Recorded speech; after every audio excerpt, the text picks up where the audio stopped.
Hello, friends, and welcome to the Ask Nurse Alice podcast. I'm your host, Alice Benjamin, clinical nurse specialist and family nurse practitioner. I'm really excited about this episode because there is a lot going on. We've seen a lot in the news about nurses going on strike because of mandates for a variety of reasons. And I know you guys have been hearing a lot about the nursing shortage, compassion fatigue, people leaving the bedside, and so many things. And, you know, one of the things, I'll say this, even before COVID, we had a nursing shortage, right? It was slow brewing, but it was there.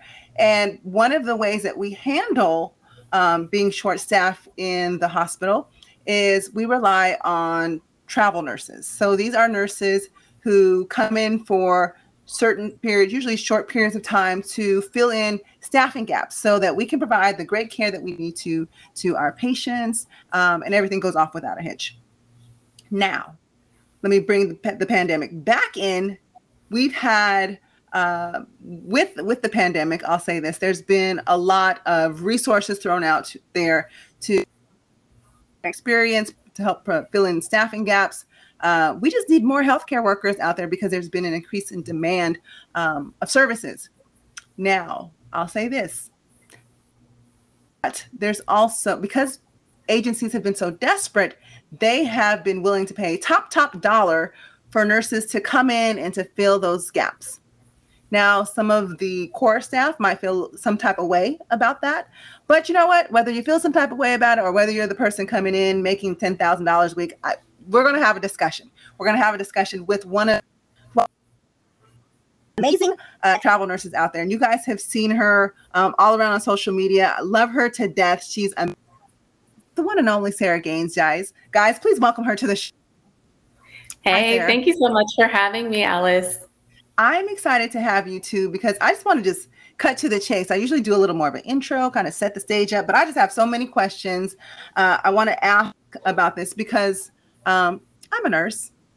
And actually, I'm an advanced practice nurse, I'll say that. But I've also say that during this pandemic, I've still worked the bedside. I've worked in the ICU. I've worked in the ER.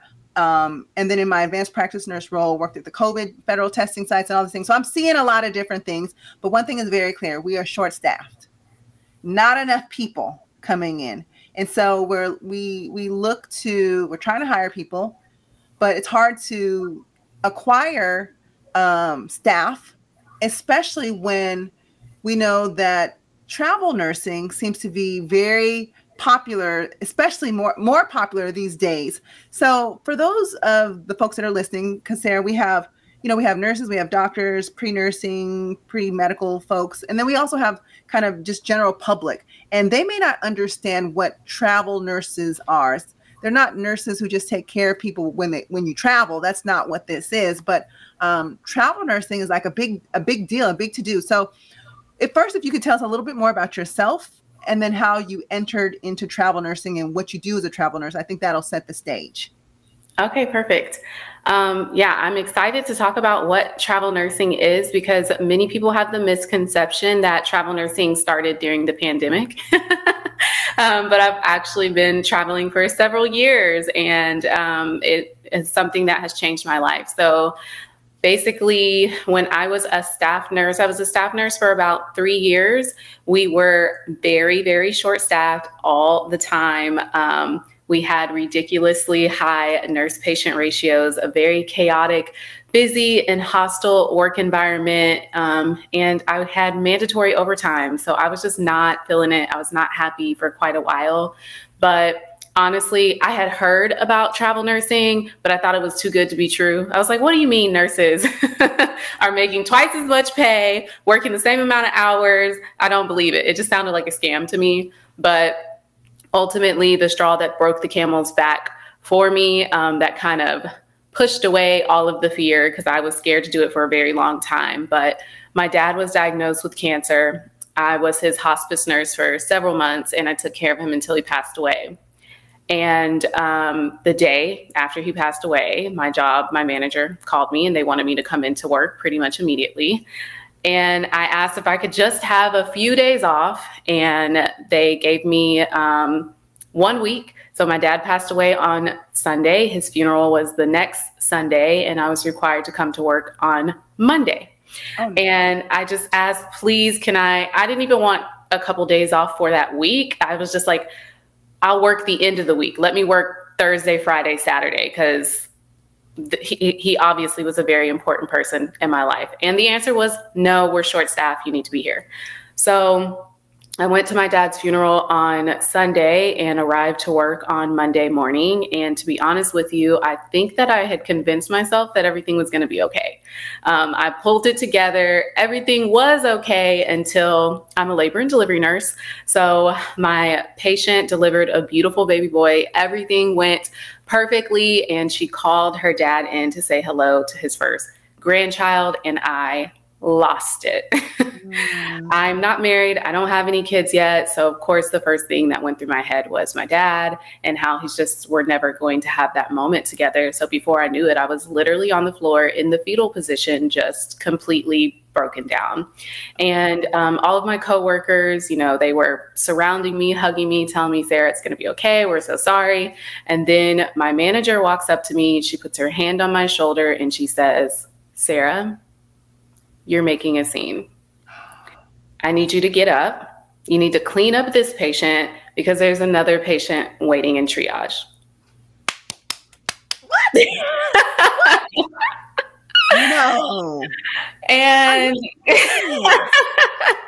that is literally what happened. And I was honestly in shock. I want to say like, oh, I was so mad and I did this and I did that. I was in shock and I just looked at her. And what's sad about it is in that moment, I knew I was done. I knew I wanted to quit. I knew I had to get out of that situation. But unfortunately, I felt stuck and I felt like there was no other options for me. So I got up and wiped my tears, finished cleaning my patient up. And before I got my next patient from triage, I went on a lunch break. And while I was eating lunch, I was scrolling through emails because I was on everything, every job website, putting in my job applications. I'm like, did someone email me? And I'm scrolling through these emails. I don't see anything. And then my phone randomly rings and it's a random travel nurse recruiter. And they're like, hey, Sarah, you should totally jump into travel nursing right now. It's going to be so amazing. And I was like, what? Travel nursing? I'm like, my dad just passed away. I'm having the worst day ever. I don't have time to be jumping into travel nursing, trying to live my best life. That is not what I need to do. But the recruiter was actually like, well, Sarah, you're currently in Houston. You live in Houston and you need a job in Dallas because that's where my mom was at the time. And I wanted to be closer to her. She was like, yeah, you could pick up an assignment in Dallas and it's twice as much money. It's the same amount of hours and you'd be closer to family. And I was like, that sounds like a scam. So I said no. I hung up on the recruiter. And crazy enough though, I get off the phone, I'm finishing my lunch, I'm scrolling through my emails, and an email was actually forwarded to me from my dad before he passed away. He forwarded an email for a job as a travel nurse. And it was for the same job that the recruiter had just told me about. Wow. Won't he do it? It was a signal, like it was absolutely a sign. Like it before you catch a case at the job that you're at, before a sandwich is going on, because this nurse man. First off, let me say I'm sorry that happened to you. No one should ever have to experience something like that. And I don't, they say do you have a best friend at work? My best friend would have jumped in like, oh, no, we're not doing that today, because that was completely out of line. Insensitive. I always wonder about people like that. I'm like, are you happy? Are you exactly like what's going on in your life that you're so inconsiderate, insensitive? But that lunch break, that was a sign. That was a sign that you needed to get up out of there. It was absolutely a sign. And my dad was actually one of the first people to bring up travel nursing to me before he passed away. He was a world traveler and it's like, you should do it. And I was like, Dad, you're crazy. I just thought he was so crazy. And so, yeah, everything came full circle. And as soon as I saw that email, I called the recruiter back before my lunch break was over. And I was like, I'll take the job. I don't care. Like, I'm just going to take it. And the recruiter was like, oh, did you change your mind? I'm like, long story, but just tell me what I got to do. So the recruiter submitted me, and the recruiter said that I would get a call, you know, within the next couple of days. I finished my lunch break, not thinking anything of it. And within a couple hours, they called me for a job interview, and I ran into the supply room and did my first travel nursing interview in the supply room. Wow. And like aced the interview, everything went well. So they offered me the job. I accepted it. My recruiter sent over my contract. I signed my contract. And then by the end of my shift, I gave that same manager my 2 weeks notice. Oh, you finished the shift, huh? I don't know if I would have made it. I don't know if I would have made it. If as soon as they said you got the job, I'm like, I'm out. I'm out. Into this locker. But see, I can say that now, but let me say this. There are so many nurses out there who feel stuck, right? So like you were describing, you feel powerless. Like, oh my gosh. Like, because in nursing school, they're like, take the first job that you get. Like, we're like crabs in a bucket trying to get that first job. When you get that job, you know, hold on to it, get your experience, because these nursing streets, right? To get that first job, especially if you don't have a whole bunch of experience. So we feel helpless. We're at the mercy of departmental and operational needs. And life happens. And I believe that, you know, if you had gone home, them nurses would have been fine. Those patients would have been fine. Listen, and I hate to say this, but I so dislike, because we're just referred to as FTEs. We're just like a body sometimes when they're doing in the staffing office, like they're just looking at numbers. How many nurses? They're not necessarily looking at those numbers as people.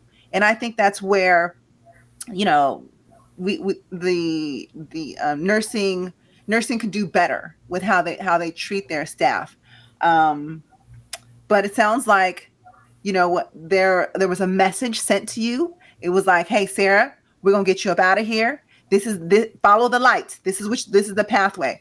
So, you took your first travel assignment. How was it?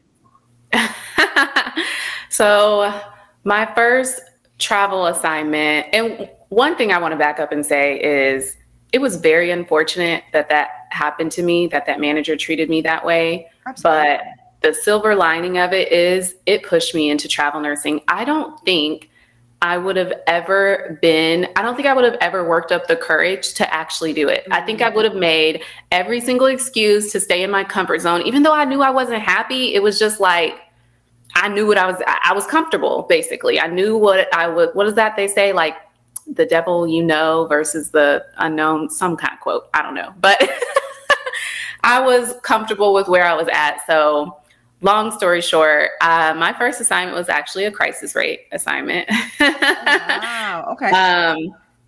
And it wasn't as well. I'll preface it with, I didn't really have any preconceptions about travel nursing. I didn't know much about it. So I was too naive to be scared or nervous.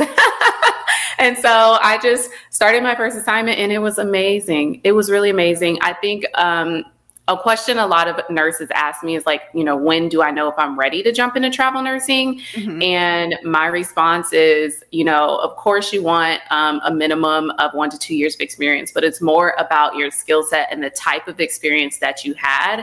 So for me in particular, I had experience at a county hospital, level 1 trauma center, and they did the most deliveries in Texas. So when I did a crisis rate contract at another hospital, it was less than half of the deliveries that I was used to.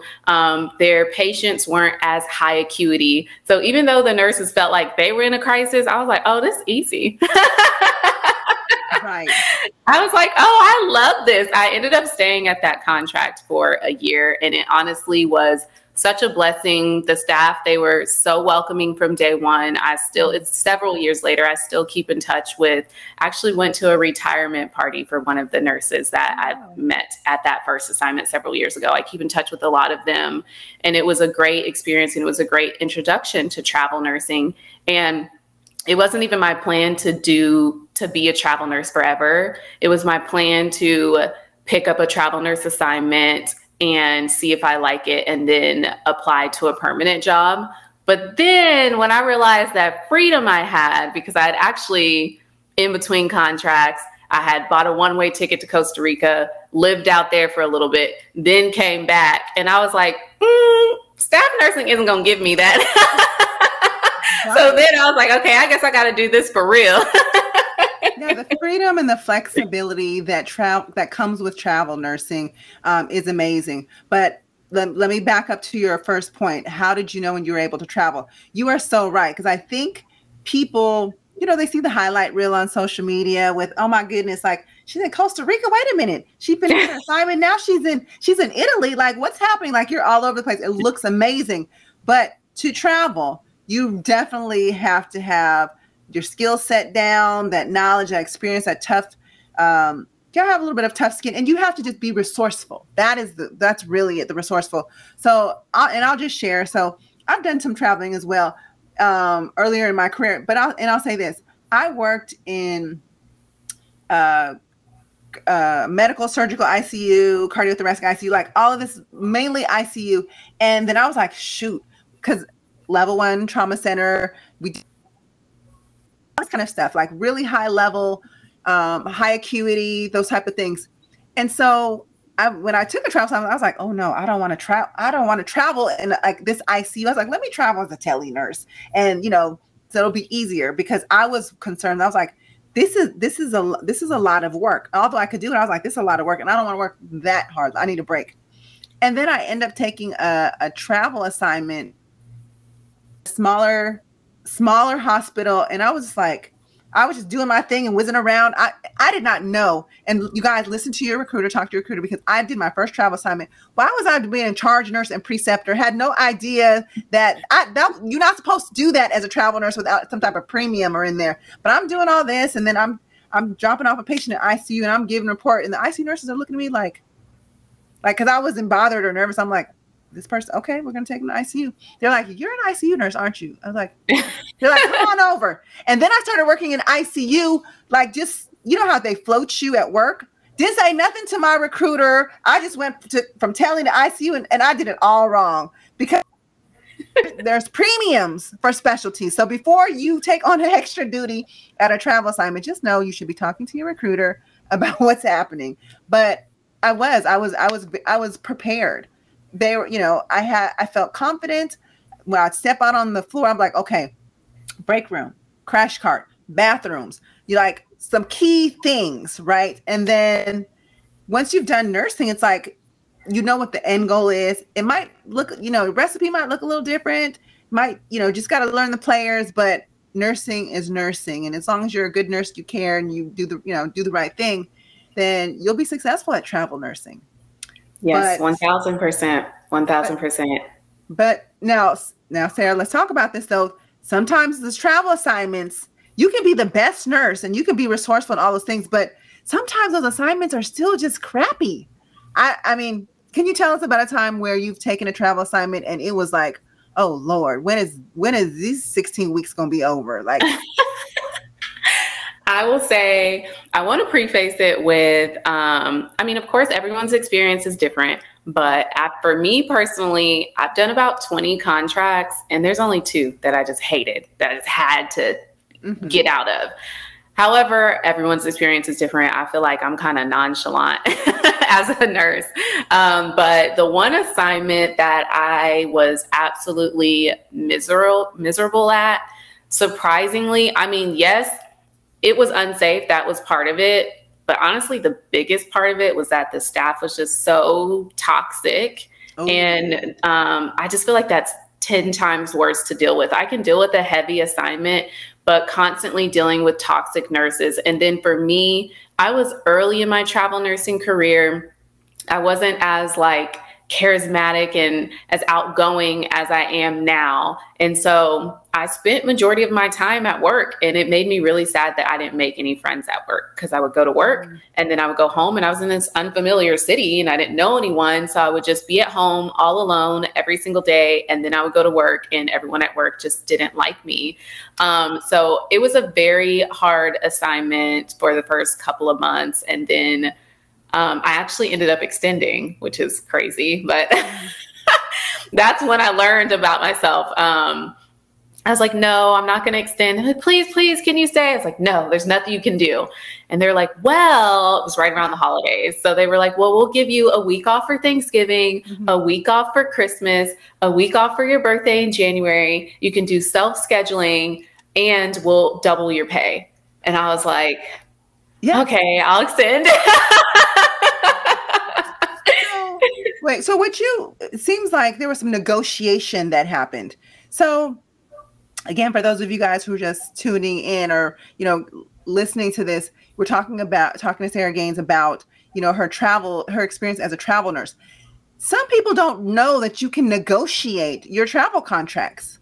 So they think that whatever the recruiter comes with, like, that's the best it is. And the recruiter, but I know you got some tips. Sarah. Like, so what are some of the most common mistakes that someone who's interested in being a travel nurse makes when they're trying to lock in a contract? Oh, I have plenty of tea to spill on that. I would say the most common mistake that nurses make, and I made it myself, is just working with one company and one recruiter. As I, mentioned earlier, I talked to that one recruiter, and all I knew when they offered me that assignment was like, wow, this is way more than what I'm making as a staff nurse. So it felt like it was great money. But when I arrived to my first assignment, I found out I was the lowest paid traveler on the unit. There was nurses making thousands more than me, and I had no idea. So my biggest suggestion, if you're looking into jumping into travel nursing, you want to make sure you work with a minimum of 3 to 5 companies, because no matter how big the company is, there is not one company that has contracts with every single facility. So if you're only working with one company, I can guarantee that you're leaving money on the table, because they just don't cover all of the facilities. So you want to make sure you're working with 3 to 5 companies. And then you also want to make sure you're comparing the contracts that they have to offer you. A lot of people ask, like, well, how do I know if it's a good rate? Well, if you're working with 5 recruiters and they send you 5 offers for the same place, you're going to see which recruiter is offering a good rate and which recruiter is not. And you'd be surprised, because there's sometimes a $5,000 difference between the rates, which is insane. So yes, definitely work with multiple companies and compare offers. That's the biggest advice. And that alone will help you save a ton of money. Oh, that's amazing. Hold on one second. I got to grab my charger. I didn't realize my computer is about to die. So give me 30 seconds here. 1 second. No worries.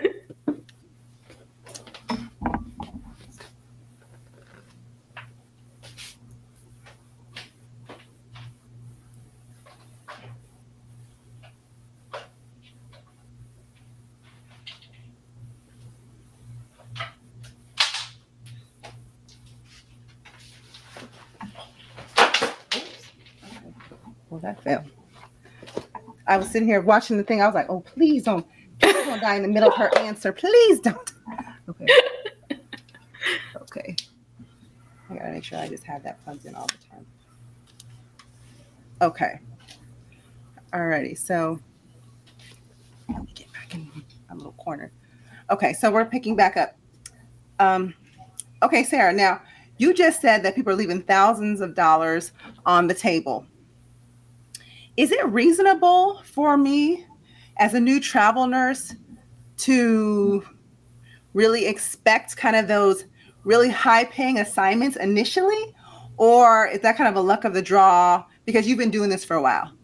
But like, if I'm new, like this is my first travel assignment, can I really negotiate for, like, I listened to Sarah and Sarah said that I should be asking for this, like, is that going to work? My first travel assignment. That is such a good question. I'm so glad that you asked that. My answer is, it's a two-part answer. First of all, when travel nurses are hired, we're all offered, it's the same bill rate regardless. The hospital is just like, listen, we need you to hire 10 nurses for this rate.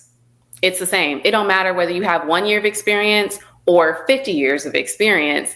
As a travel nurse, you get the same rate. That's like one of the biggest differences between like travel nursing and staff nursing. As a staff nurse, if you have, like even ADN versus BSN, exact same thing, travel nursing, it's the same thing. Whether you have 10 years of experience, 1 year of experience, exact same thing. Whether you have whatever certification versus no certification, exact same rate. It's up to you to negotiate. But here's the big but.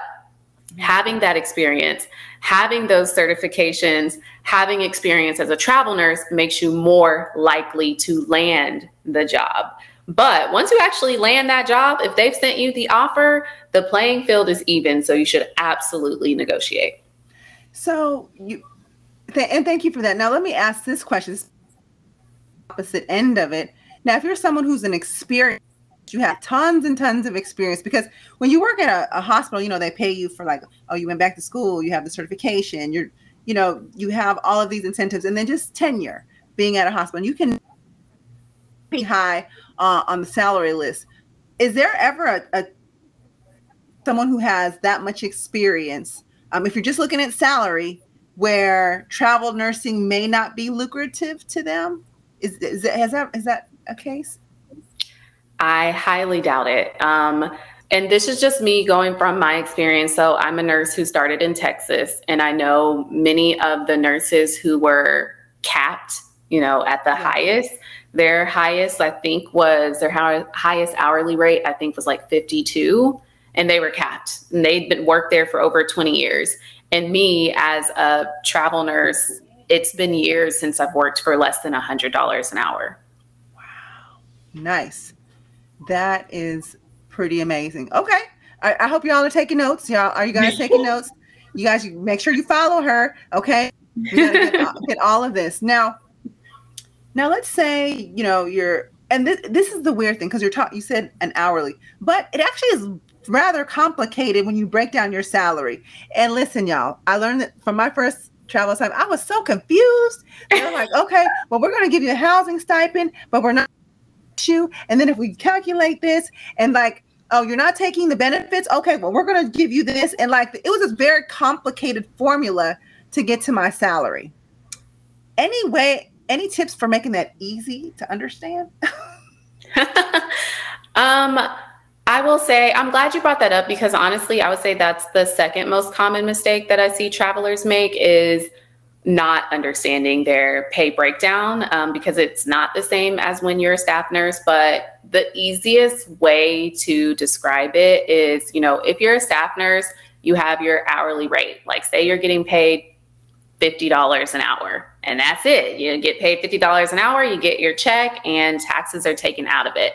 When you're a travel nurse, your pay is broken up into two main portions. One portion is your hourly rate that is taxed. And then you have another portion of your pay that are your tax-free stipends. Those are tax-free stipends provided by the government to travel nurses to cover our cost of living, our meals, and incidentals. So the easiest, wait, what was the question again? How to describe it the easiest way? How to understand it where you're getting the best out of your deal. Because I recall them saying, well, would you like to make more hourly and then this, and that? Or would you like more money? But then when you look at your hourly, like, dang, I don't make any money. It was just really kind of confusing trying to figure out what's the best thing. And just, because we get so fixated on, well, what's my hourly rate? What's my hourly rate? But it's like what they said was my hourly rate would be different once I calculated everything else in. So just what are the things we need to ask so we make sure we understand what we're, because you to break it down for us. You said there's the taxable amount and then the non-taxable amount. Yes. Right. So the biggest thing that you want to ask is, when a recruiter sends you an offer, you want to ask them for the full pay breakdown. That's another mistake travelers make. The recruiter's just like, oh, you're going to make this much a week. And then they get their paycheck and it's not what the recruiter said, but in reality, you just didn't look at the full pay breakdown. So you always want to ask the recruiter to send you the full pay breakdown, and you want to calculate your own pay. Don't rely on your recruiter to calculate your pay, because you're going to end up bamboozled. Like, don't do that. But unfortunately, I would say like 90% of travel nurses just rely, like the recruiter will say, oh, your take home is going to be this much. And they're like, okay. But think about it. How does your recruiter know how much you're taking home? They don't know what you file for taxes. Are you married? Do you have 6 dependents? Do you own a home? Like, there's just so much that goes into it. So when you're looking at the pay breakdown, you want to look at your hourly rate and you want to look at the tax-free portion. The biggest tip I can give is, typically, if you want the most lucrative contract, the smartest thing to do is to lower your hourly rate and max out your tax-free stipends if you can, because that brings more money in your pocket after taxes. So that's why you may see, when you're looking at the complete pay breakdown, it may say like $20 an hour and X amount in stipends. And you're like, what? $20 an hour? I ain't trying to make $20 an hour. Mm-hmm. And if you're naive, I did that actually my first contract. I was like, I ain't making 20. You need to bump that up to 50. And my recruiter was like, okay, whatever. They didn't bother to explain it to me. So they bumped my hourly rate from $20 to $50. That took tax-free money away. And so I was making less. It made no sense. It's crazy to think about it, you know, in hindsight. But yes, it is the industry standard for a travel nurse's hourly rate to be on the lower end, simply because it's more beneficial for us to have more of our pay be tax-free stipends, if that makes sense. So typically it's like 30% of our pay is hourly and 70% is actually tax-free, which is what makes travel nursing so lucrative. And another thing I want to point out is I hear staff nurses, they tell me all the time, like, well, actually, I'm making a lot more money where I'm at now. And I'm like, well, if you're making $2,000 a week and I'm making $2,000 a week as a travel nurse, I'm probably taking home after taxes $1,900, and you're probably taking home $1,500. So we're actually not making the same when you look at the full pay breakdown. We are not the same, sis. Stop. Not the same. Now, so all of this is like the good stuff, the juicy part that everybody wants to know. Let's talk about something that maybe doesn't go talked about as much. Now, let's say you're at work and then there's an incident, or there's a mistake, or, you know, maybe you are accustomed to doing something one way at a previous hospital, you do it this way, and then, you know, somebody runs and tells that, and then they write you counseled or written up. How is that process for a travel nurse? Like, do travel nurses have the same, go through the same type of HR counseling process as a staff nurse? What's that world like? I mean, I'm not implying that Sarah has been written up, y'all. I'm sure she's an excellent nurse. She's probably seen people that this happened to, okay? Just put that out there. But Sarah, for other travel nurses who you know have been written up or have had an issue or making a mistake, what happens to them? What's that process like? Is it the same? I would say, so travel nurses actually are not treated the same, since we're not employees of the hospital. So you, as a traveler, I'm not going to say you shouldn't, but for me personally, I don't go to the hospital's HR as a traveler, because I'm not an employee. I'm a contractor. So I'm going to go to my company. That's who I work for. And typically, and another thing to ask when you are comparing different companies and recruiters, another thing to think about, it's not just about the money when you're looking at contracts. You want to look at the big picture. A very important question to ask is, how will I get support as a travel nurse? If there is an emergency, do you guys have a nurse advocate, a nurse liaison that's going to advocate for me? Do you guys have an emergency hotline? What if I work night shift and it's 2 a.m. and something crazy happens? How am I going to be able to get a hold of you when you're asleep? And some companies are like, oh, we ain't got a hotline. We ain't got nobody. And other companies are like, yes, we have a nurse advocate that they're open 24/7. We have an emergency line for you. And those are things to make note of. So as a traveler, you definitely want to make sure you document whatever incident it is, and follow up with your recruiter via email and request the nurse advocate or call the emergency line if you need to. But the biggest thing to remember is to have a paper trail, because it usually turns into he said, she said. So having a paper trail, filling out an incident report, if that is necessary, do all of those things. Okay, all that is really interesting, and these are some good tips to know. And Sarah, I know your time is. Before we wrap up, I want to ask another question here. So we're in COVID still. We're still during the pandemic. Rates are really high for travel nurses, things like that. Do you foresee the rates going back to what they were? Because I mean, you have a lot of nurses who have elected to, I'm gonna just go ahead and travel and do a travel assignment, or even just do a pick up registry assignments, because there's been so much premium pay that's been thrown out there compared to what they were making at the hospital. So it sounds like hospital administrations are paying their facilities, but they've not been supportive or increased the pay of their staff who's remained loyal to them. And some of them have even made it difficult so they can take a higher paying assignment. Do you foresee any of that changing, or do you see like nurses, we're leveling up? Like, what do you predict when it comes to like salary and support for nurses? Nurses are going to become, no one's going to work for a hospital. We're all going to be contract, or we're all going to be working in these short-term assignments long-term. What do you think when you're a crystal ball? I think when it comes to travel nursing, since our rates are affected by location, specialty, demand mainly, and things like natural disasters, patient census, you never know, there could be a whole nother variant that happens next month. Travel nurse pay is definitely unpredictable, but what I can say is I do think that travel nursing is going to be more competitive with the years coming, because simply there's more nurses competing for those contracts, but that's okay. It just means you need to be more strategic when it comes to finding those contracts. And then when it comes to just nursing in general, I really hope and pray, I'm hoping that basically travel nursing in general forces these hospitals to up their standards. I think that's what's going to happen. I think these staff nurses are realizing, wait a minute, I deserve better.